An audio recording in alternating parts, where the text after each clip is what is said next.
Good evening, everybody, and welcome. We are so excited that you could join us today for an evening with Alicia Garza on building transformative movements. My name is Alex Elliott. I'm the Senior Manager of Events and Engagement for the Public Programs Department of California Institute of Integral Studies, a nonprofit university in San Francisco. As many of us are descendants of settlers, immigrants, or descendants of those forcefully brought to this continent, we, CIIS public programs, must recognize and never forget that our university's building in San Francisco occupies traditional, unceded Ramaytush Ohlone lands. If you're interested in learning more about Native lands, languages, and territories, we encourage you to visit native-land.ca. Now let me first introduce our presenters, Alicia Garza and Honey Mahogany, and then we'll get right to their conversation. Honey Mahogany is a performer, MC, social worker, and activist who grew up in San Francisco and received her MA in social welfare from UC Berkeley. Honey currently serves as the chair of the San Francisco Democratic Party and as a legislative aide to San Francisco District 6 Supervisor Matt Haney. Honey is also a co-founder of the Transgender Cultural District and co-owner of the legendary Stud Bar. Honey has been featured in publications such as Out Magazine, The Advocate, Forbes, and Vogue, and has appeared on screen in several TV series, including HBO's Looking, ABC's Our America, and perhaps most famously, RuPaul's Drag Race. Honey's work has earned her recognition from the city of San Francisco and the state of California, sainthood from the Sisters of Perpetual Indulgence, and awards from the Milk Club, San Francisco Young Democrats, San Francisco Women's Political Committee, and the Women's Foundation of California. Alicia Garza believes that Black communities deserve what all communities deserve, to be powerful in every aspect of their lives. An author, political strategist, organizer, and cheeseburger enthusiast, Alicia founded the Black Futures Lab to make Black communities powerful in politics. She's the co-creator of #BlackLivesMatter and the Black Lives Matter Global Network, serves as the Strategy and Partnerships Director for the National Domestic Workers Alliance, and is a co-founder of Supermajority, a new home for women's activism. Alicia has become a powerful voice in the media and frequently contributes thoughtful opinion pieces and expert commentary on politics, race, and more to outlets such as MSNBC and the New York Times. She has received numerous accolades and recognitions, including being on the cover of Time's 100 Most Influential People in the World issue and being named to Bloomberg's 50 and Politico's 50 lists. She is the author of the critically acclaimed book, The Purpose of Power: How We Come Together When We Fall Apart. And now it is my absolute joy to turn it over to Honey and Alicia. Hi. Hey, it's so good to be here with you. Hey, lady. I am super excited to be here with you. It's been a long time since we've spoken, but when I was asked to be in conversation with you, I felt so honored and so touched because obviously, I'm a huge fan and your work has touched so many lives. And then I read your book and I really, really loved it. Particularly, I think, because I saw so much of myself in it, just from another Bay Area, born and raised, queer Black femme, like so much that I would love to talk to you about. So I'm super excited to dive into this. So thank you. Thank you. And thank you for agreeing to do this.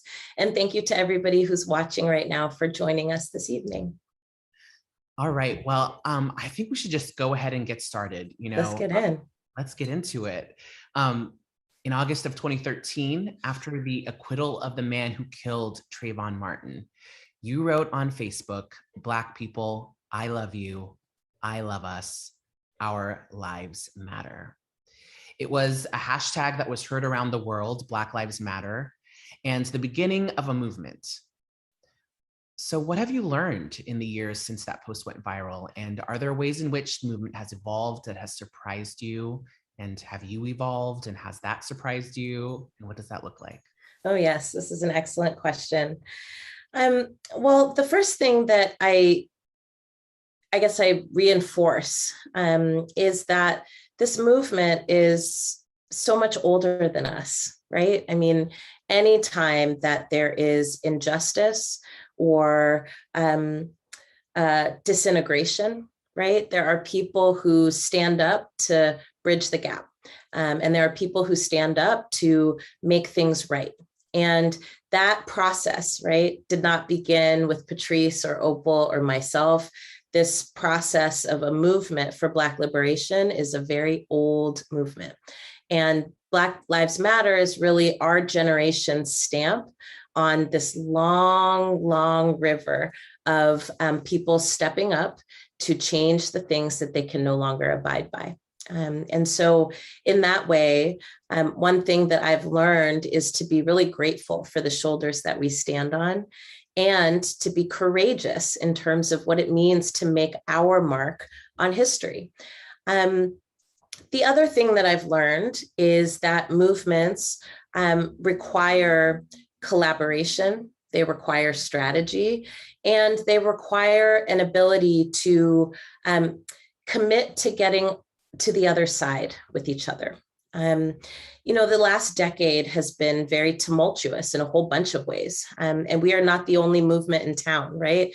There is a movement that has been brewing in this country for the better part of 4 decades. And it is a movement that we clash with all the time, right? It's the conservative movement. It is the movement that aims to roll back all of the things that you and I and the people who came before us have fought for. And so in that, what is really important for us to understand, right, is that our movements are not the only ones that are still trying to figure out how to deal with conflict, still trying to figure out how to build effective coalitions and alliances. But we have to do it, right? It for the sake of not just being successful, but for the sake of also building the world that it is that we want to see. So that is something that I am reminded of often. And I would say, just in terms of the evolution of this movement, I think this movement has grown and it's come of age. When this kind of piece of this movement began, it was really a hard thing for people to wrap their minds and their hearts around Black Lives Matter.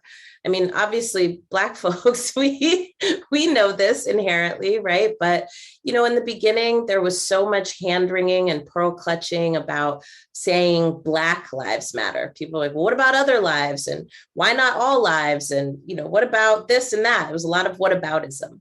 And now I think because we continue to see the same dynamics over and over again, because now we've seen a reemergence and a resurgence of activity related to fighting for that world that we deserve, it seems like we as a country in some ways have evolved. We've evolved from why are we just saying Black lives and not all lives to, okay, well, what does it mean to actually put that into practice? And we're seeing that struggle play out every single day from, the infrastructure bill that we just can't seem to get done yet, to police reform, which just didn't actually happen at all, to voting rights, right? We're still trying to figure out how do we put this set of values, right, into practice and into public policy. Personally, the way I think I've evolved is, my roots are as a local organizer. I did not start organizing with Black Lives Matter. And as you mentioned, in the book, I've been organizing in the Bay Area for the better part of 20 years. And so it was certainly a shift for me to go from being behind the scenes to having a much more public profile. But with that being said, I think the thing that I have evolved to, right, is not being so thin-skinned. Right. When you are in the spotlight, whether you want to be or not, there are people who are cheering you on and there are people who are trying to take you out. And it used to really bother me, right? I'm somebody that likes to resolve things. I'm like, why don't you like me? Why are you trolling me on social media?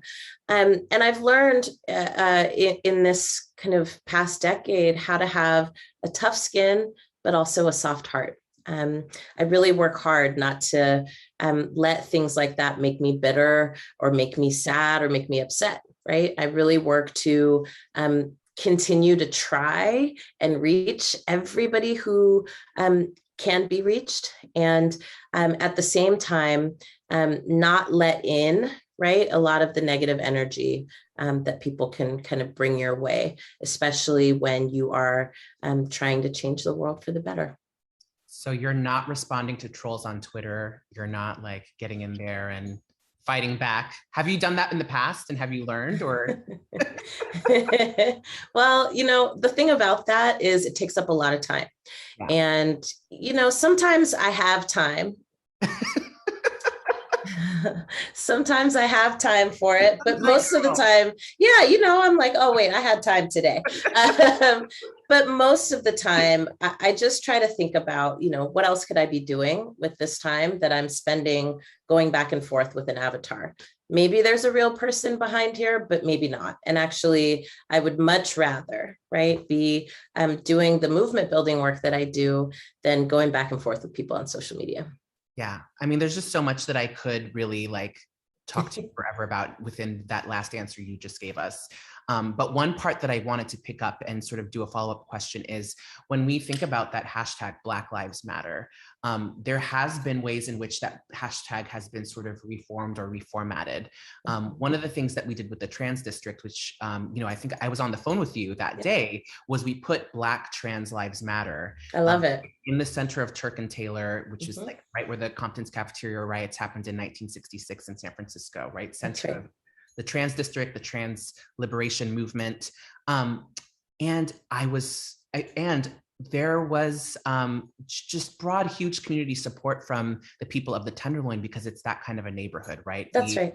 It's so diverse. There's so many of us, and we all come together and we understand each other's struggles, or try to. But there were some folks who were there who were Black. And I will say it was just really one person who was like, you are disrespecting Black Lives Matter by putting Black Trans Lives Matter. Like, it's already implied. You don't need to do that, And so I guess, what would your response be to that? You've been waiting to ask that question. Yes. I'm like, Garza says it's good.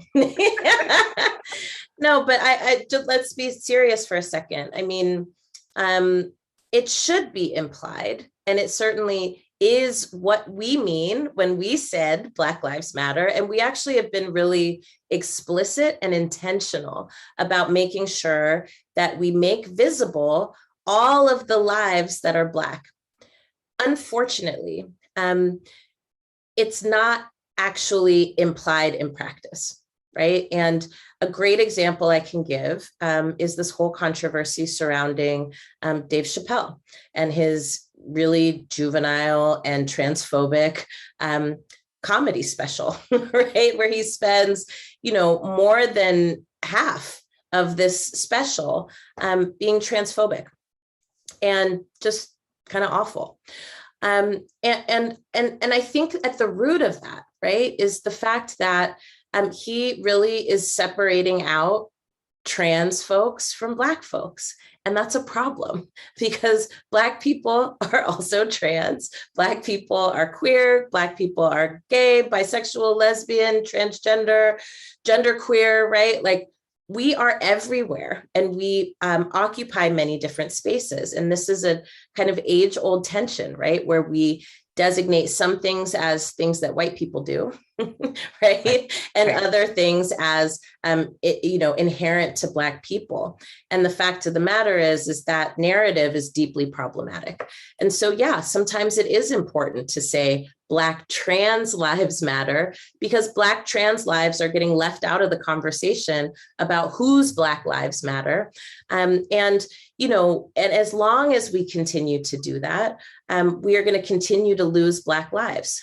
Black trans women are being killed at astronomical rates, proportionate to their actual population.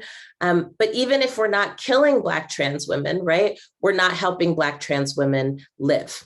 And so we have to be able to have those explicit conversations until it is innate in people that when we say Black Lives Matter, we also mean Black trans lives matter. Thank you. Just wanted to put it on the record again. Uh-huh. Garza said, honey. If we have time tonight, I thought I'd just put that on the record. We made time tonight. That is absolutely correct. Your book is called The Purpose of Power. And so I really wanted to ask you about this because, this is something that I think about a lot working in politics as chair of the Democratic Party. So what is power? How do we use it? What does it mean to you? BTW, congratulations. Thank you. Yeah. Are you the first Black trans woman to be chair? So technically the first transgender chair in the country, but then in San Francisco, also the first Black chair. There's never been a Black chair of the San Francisco Democratic Party in San Francisco.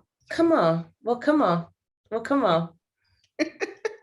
So I'll take it. Thank you. So let us also have that conversation about power, right? The fact that you could be the first in the nation and in San Francisco is it is telling about where power lies, how rules are made, who is making rules for whom, and who is having to accept rules being made by somebody else for us.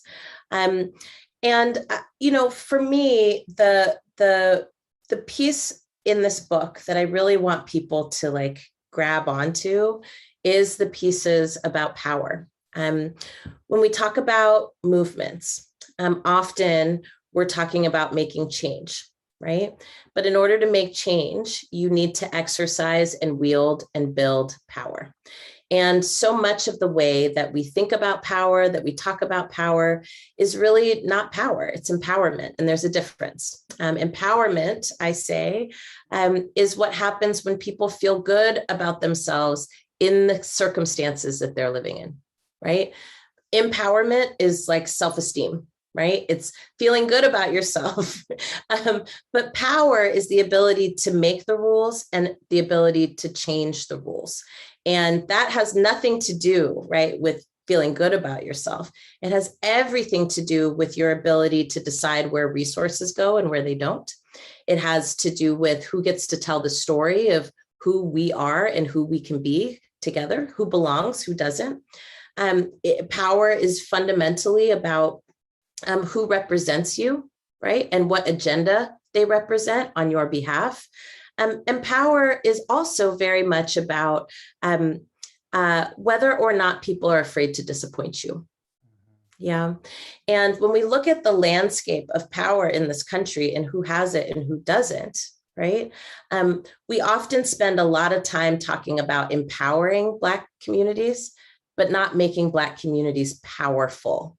Mm-hmm. That's the work that I do at the Black Futures Lab and the Black to the Future Action Fund, right? We work to build Black political power so that Black people and Black communities can be powerful in every aspect of our lives. And so we can join a multiracial movement that fights to build a multiracial democracy, which is really what we should have in this country. So for me, that piece of the book is very, very important. And we touch on it a bunch in a bunch of different ways, but we have a whole chapter where we're just talking about power, how we know we have it, how we know we don't have it, how we build it, and how we also transform it, right? Mm-hmm. There's a lot of conversation that we do in the book where we're talking about how power isn't just about having Black faces in high places. Power also has to be about making sure that people who are representing our communities, right, are representing an agenda that helps move us all forward. And so, no, it's not enough to have a Black president. No, it's not enough to have a Black person on the Supreme Court, especially if what we're doing as that Black person, right, is advancing public policy that is harming Black communities. So it's not just about being at the table, it's about what you do when you get there. Absolutely, 100%. I was just thinking about this today because, one of my roles is I work as a legislative aide in City mm-hmm. Hall mm-hmm. and thinking about the different community. And, all of this is nuanced, right? Yeah. Because people, when they talk about Black communities, poor communities, queer communities, trans communities, we don't all think the same. That's right.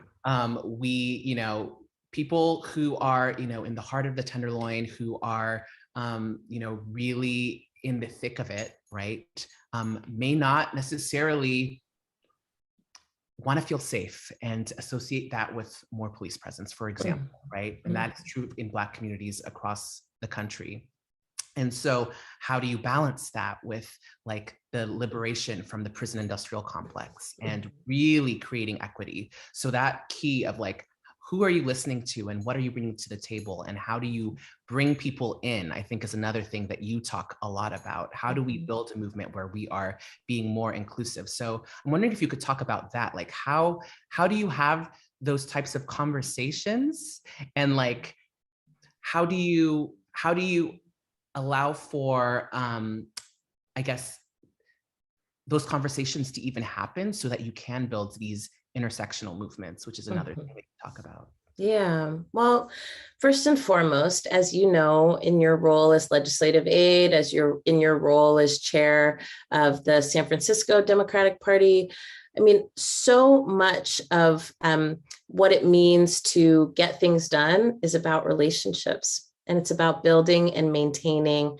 and sustaining relationships. And it always drives me bananas when people go, well, I really want to have trans voices at the table, but we can't get anybody to come. I'm like, that's because you don't have relationships. It's because you ask people last minute to come and be window dressing, as opposed to building with people between meetings, building with people when you're not trying to get something from them, and making sure that you're building with people, especially when they have given their time, their solutions, right? And they're giving their work. So that's important. And I also think that part of what it means to build and maintain relationships is paying attention to who's not at the table. Yeah. So when we talk about intersectionality, right, it's a word that people are throwing around a lot these days, that and critical race theory and all kinds of other things. But it's really just a fancy way of talking about how we map power, how we understand, right, who has been let in and who has been left out, who's getting left behind over and over again. And we have a responsibility to pay attention to that, and not just pay attention to it, but to do something to change it. So one of the things that is very successful, right, is continuing to ask yourself, who's not here and why? And what can we be doing differently to make sure that people are at the table and contributing and shaping the menu, right? Not just sitting there as, like you're filling a quota, right? But actually making sure that people are contributing in real ways. Yeah, absolutely. I mean, you write in your book that, controlling the story of who we are and what makes us who we are is an exercise of power, right? That's right. So I guess the key question here is, how do we actually control that narrative? Yeah, well, it's complicated because media is owned, right? Lots of media is owned by a small group of people. But with the rise of technology, with the rise of social media, I think we're starting to see more people being able to contribute, right, to the conversation and also to shape narratives on our own. And this can be a good thing or it can be a bad thing. I mean, we're now kind of in a disinformation and misinformation age because these platforms are completely unregulated. So literally anybody can get on them and say literally whatever they want. And there's no way to really know, like, is that a real thing or is it not? But as it relates to controlling your own narrative, I mean, there's a couple of examples. One is what we've done with Black Lives Matter. And I remember very early on, when we kind of launched this quite by accident, people were starting to take it and do all kinds of things with it, right? We saw Dogs Lives Matter. We saw Black and Brown Lives Matter. We saw, all kinds of things, right? And I actually ended up writing a piece for the Feminist Wire. And initially, before it was called A Herstory of the Black Lives Matter movement, the original title of that piece was Erasing the Black from Black Lives Matter. And it was asking people to consider what you were doing when you were taking Black out and replacing it with something else. Not just practically what you're doing, but what are the implications short-term and long-term? Why do we feel the need, right, to take it and remix it and mix it up if we haven't even dealt with the original piece of it in the first place, right? So every time we take Black out, we are making a political statement. And it was actually very helpful in doing that, because I think at first, a lot of people didn't know where it came from. Some of that was intentional, right? We weren't trying to be figureheads of this thing. And so we did a lot of things kind of behind the scenes and kind of underground. And it wasn't until we saw some legacy organizations trying to take Black Lives Matter and kind of smash it into a tiny little box of only being about Black men who were being killed, Black cis het men being killed by the police, that we had to actually step out and say, well, no, that's not what we designed this for, right? We designed it for, yes, cis het Black men who are being killed by the police, but we also designed it for all Black people who are being impacted by state violence. And we're doing that to ask you to consider, right, all of the different ways in which power and the misapplication of power, right, is impacting our communities. And then we figure out what we can do about it from there. So that is one example of how you control a narrative, is putting out your own story. In a lot of ways, that piece has become seminal. It's being taught in, colleges and universities across the world. And it was a really important way, I think, for us to establish, right, the floor for what it was that we were trying to do. Now, certainly, there's pieces of this that you can't control, right? And once something goes viral, once something kind of becomes bigger than you, a lot of times, most of what you can do is kind of look and watch and be like, oh, this is very interesting. It is in some ways like human nature to take something that resonates and try to make it fit for your context. But it is also important to document. We don't do enough archiving of where things come from and what the original intents were. And I wrote this book because I wanted to put my perspective and my experience out there in the world, not as the only experience, not as the only perspective, but as a piece of what should be a wider canon of organizers, stories and experiences and visions and struggles. And I hope at some point that there is more of a canon from organizers, from activists like yourself, who have been doing this work. And we want to make sure that this gets archived in such a way that people who are coming after us can also learn from what we've done, not just by hearsay, right? But that there's an actual record. So I think that's important as well. Yeah, so many grains of just truth and gold in there. I want to ask you about the next generation of activists, right? The people who are looking to you and others and saying, like, I want to be like Alicia, and I want to be an activist, and I want to be a part of a movement. What is your advice to people like this?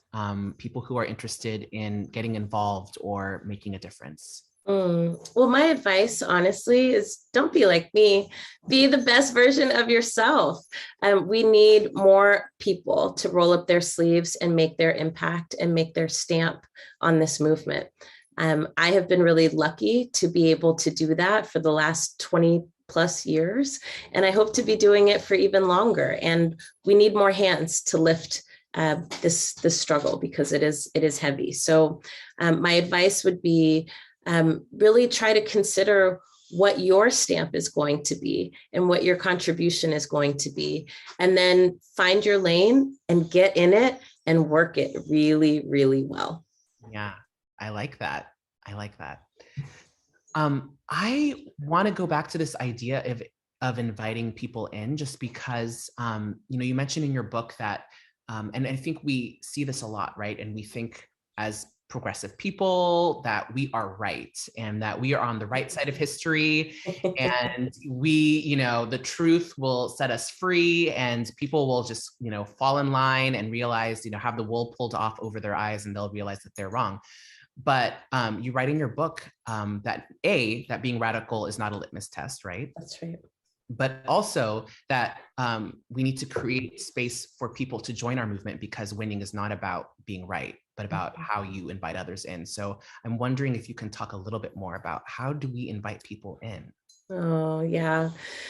Thank you for bringing this up, because I think it's one of the strongest lessons that I've learned in the years that I've been doing this work.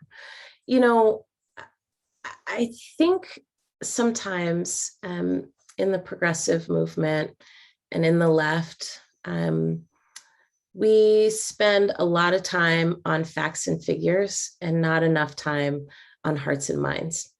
And the thing is, each of us knows certain things to be true, right? But depending on what's happening inside your heart, right, you might take different action.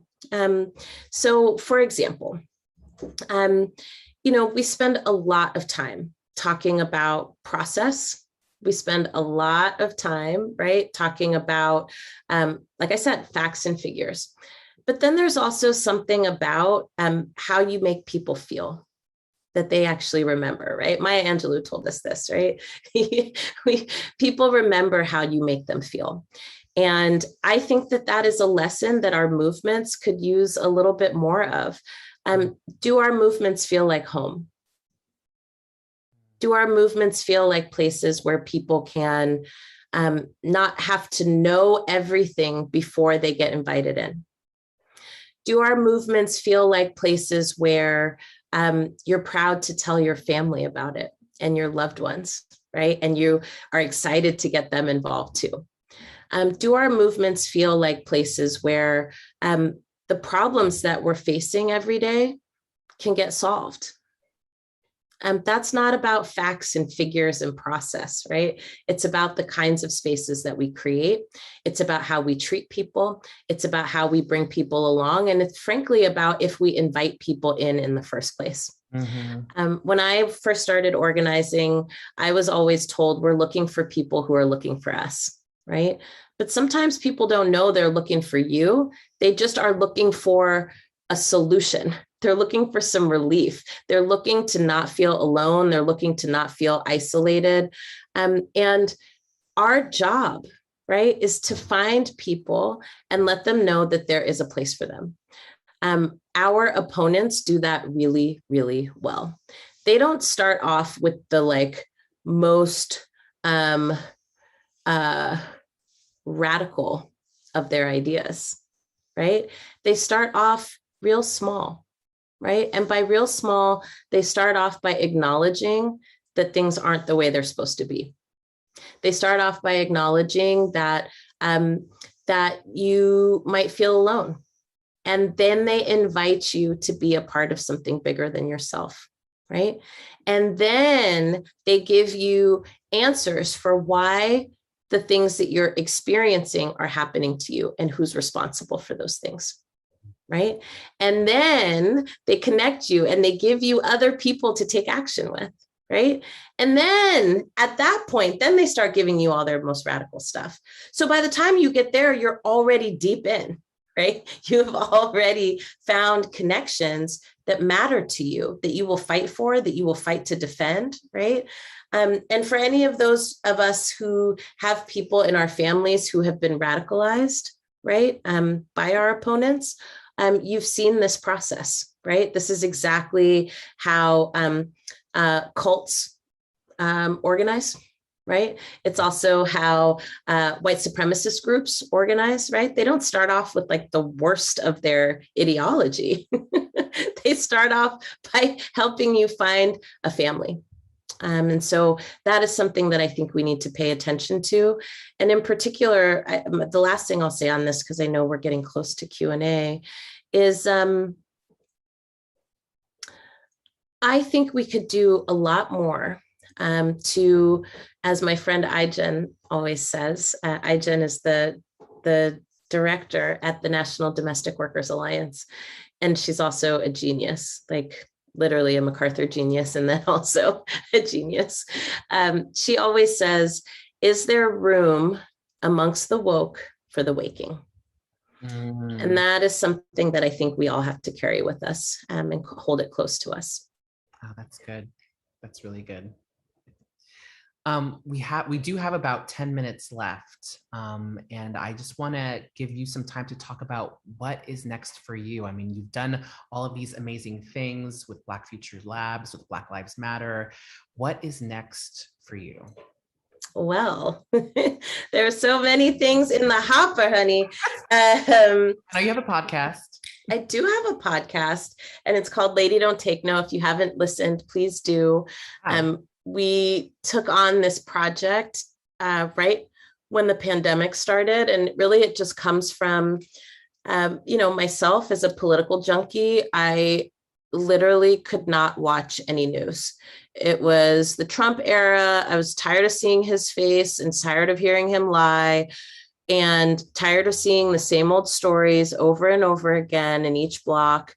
And also, we're traumatized, right? Because there's a global pandemic happening, but we still need to pay attention and we still need our news. And so what we're doing at Lady Don't Take No is blending the very best of politics and pop culture, often with a side of beauty recommendations. And it is really for the people who want to take action, want to understand what's going on in the world, but can't deal with, CNN or MSNBC. So I do that work for you, and we come up with the best of the best every week. So tune in every Friday where you're probably commuting again. The other thing that I'm up to, I'm leaving the Bay Area. No, where are you going? I just bought a house in Atlanta. Congratulations. So I'll be doing that as well. And with the Black Futures Lab, we are getting ready for midterm elections and the Black to the Future Action Fund. So we will be launching the Black Census again next year. As you all know, we conducted the largest survey of Black people in America in 156 years, and we're about to break our own record and try to influence the agenda for what is happening in the midterm elections and how people are coming out to vote and what they're voting for. So check us out. Please don't forget about us. We need your help.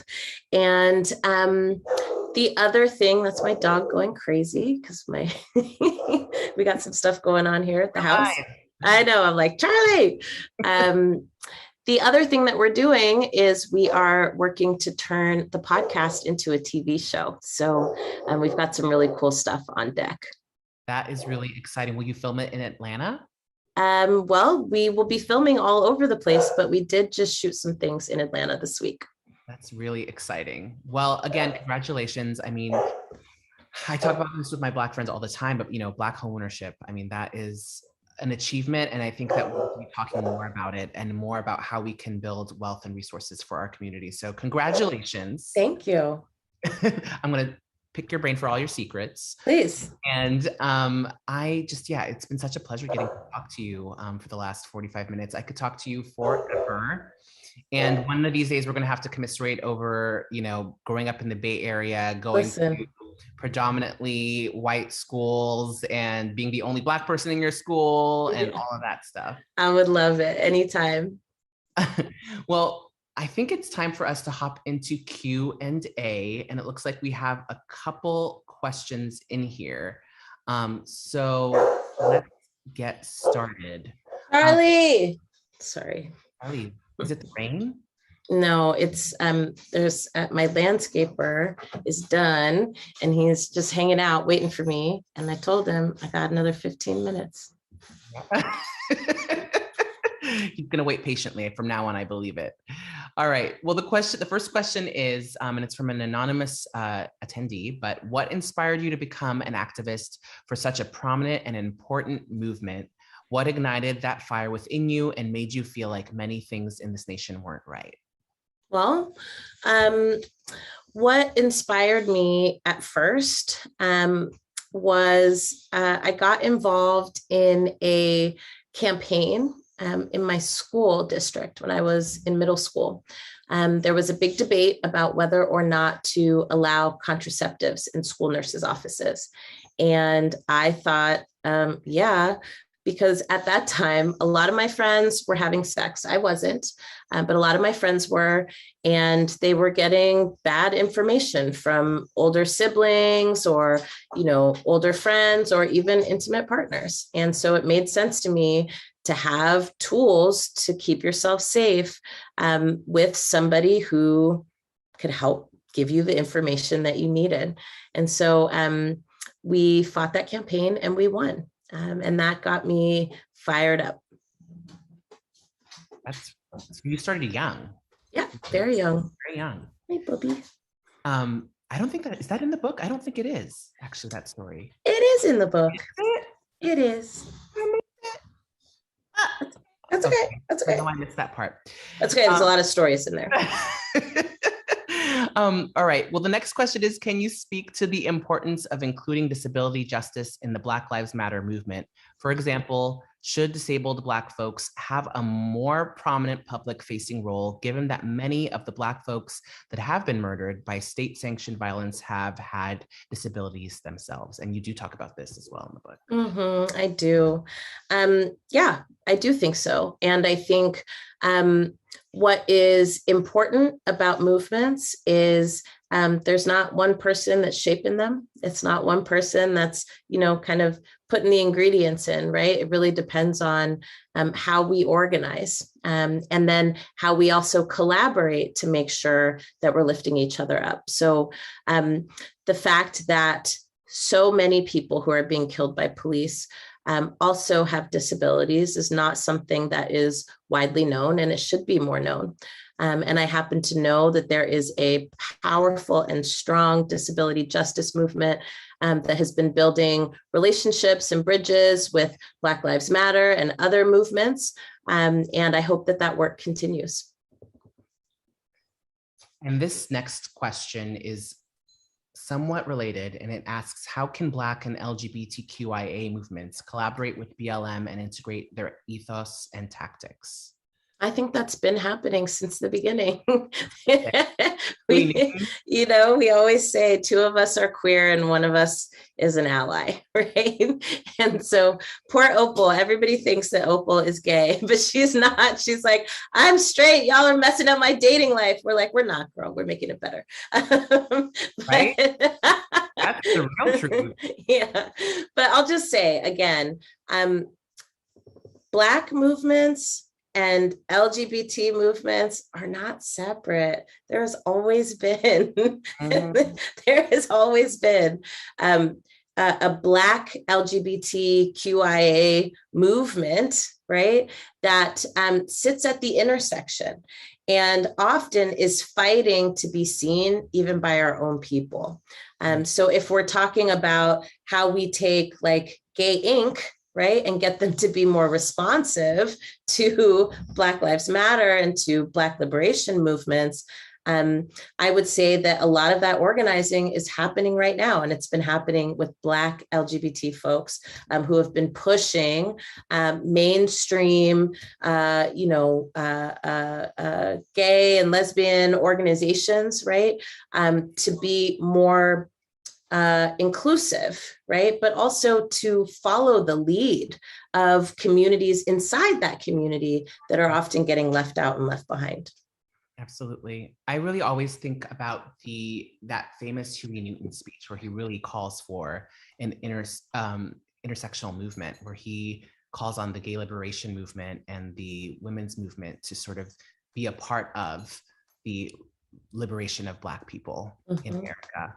And a fun story that I like to share around that is apparently, shortly after that famous speech that he gave, the gay liberation movement and the Black Panthers actually met for the first time at the Stud Bar on Folsom Street. So I just love that little piece of history. Oh, I love that.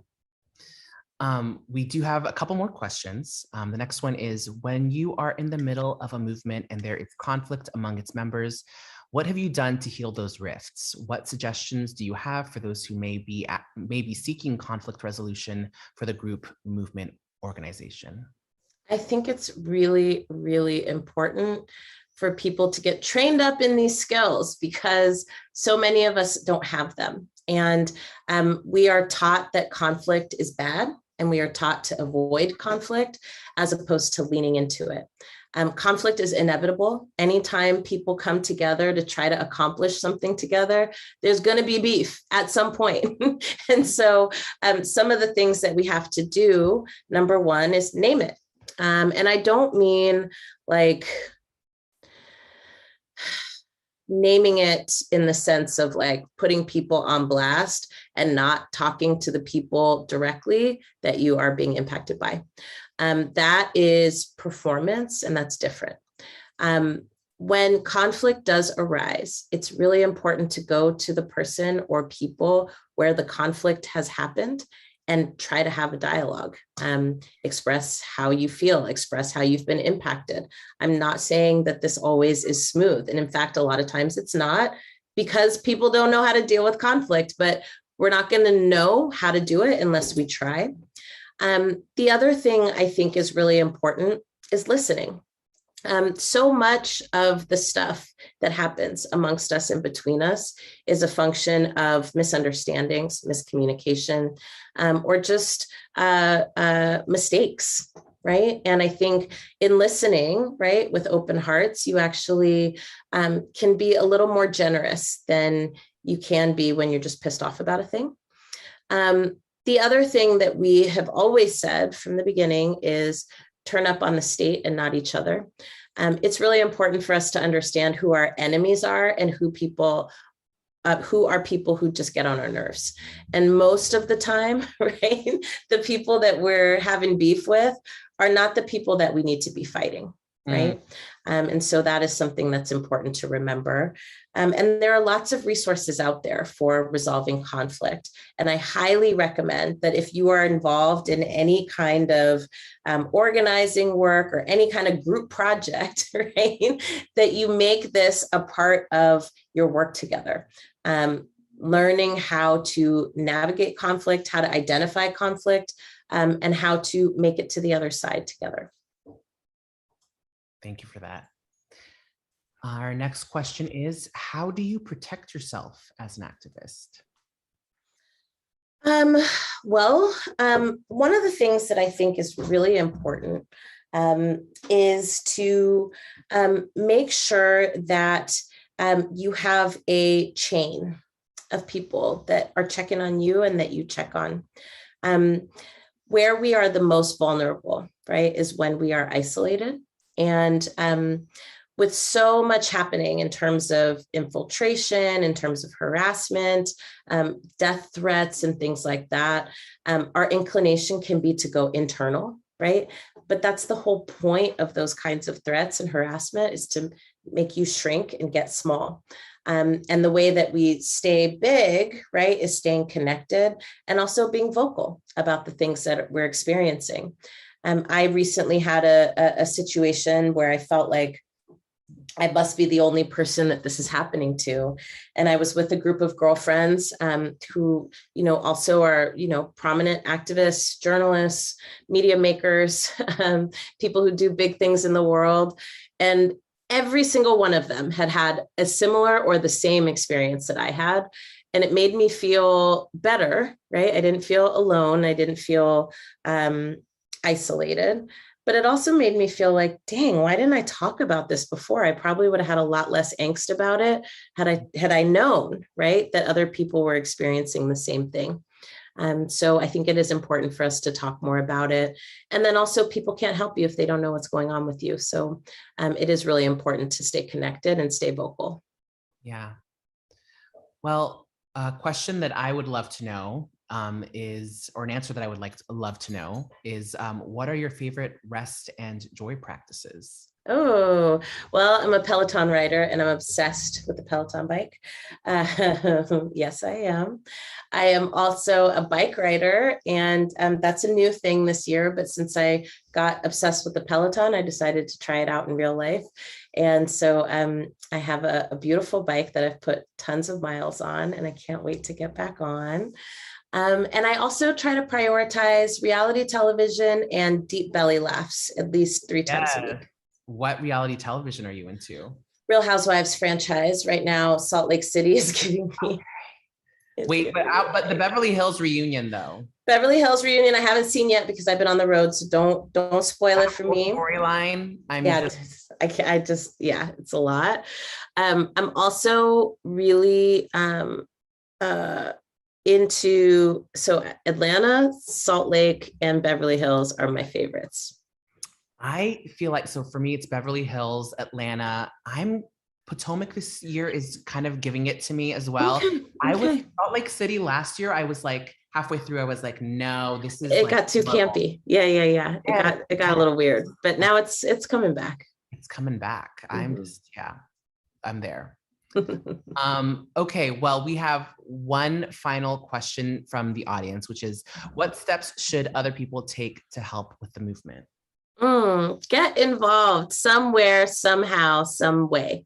Not everybody is a protester, right? Not everybody likes to be out in the streets, but everybody has something to contribute. So first, figure out what it is that you really care about. Like, what keeps you up at night? What is the first thing you think about when you wake up in the morning?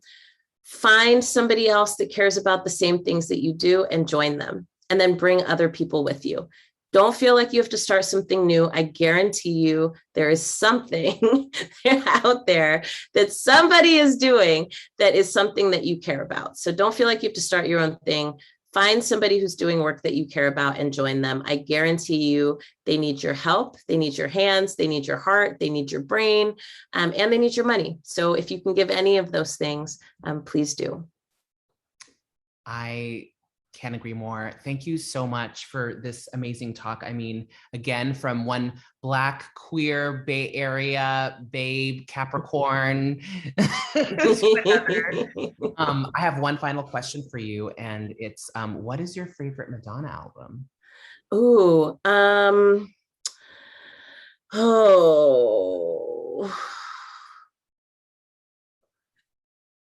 God, that's hard. There's so many good ones. It's like saying, what's your favorite Prince album? I know. But, I'm gonna go with the Vogue album. Oh, that was a good one. Yeah, that was a good one. I do love the first. Just so many good ones. So many. Really, any of them, right? And any albums. I know. Well, it's been such a pleasure talking to you. Thank you for having me, and thanks for everybody who joined us tonight. Yes, thank you to everyone. Thank you to CIIS. And we are now going to turn it back over to Alex. So thanks, everyone, and have a good night. Thank you. Thank you all so much for joining us this evening. We hope you'll join us for more of our upcoming talks and workshops. This conversation was recorded tonight, so if you'd like to watch it again or share it with your community, it will be available on our YouTube channel at this same link and on our Facebook page. We will also feature this talk on our podcast, which you can find at CIISpod.com or by searching CIIS Public Programs on your favorite podcast app. Thanks again for joining us, and have a wonderful night.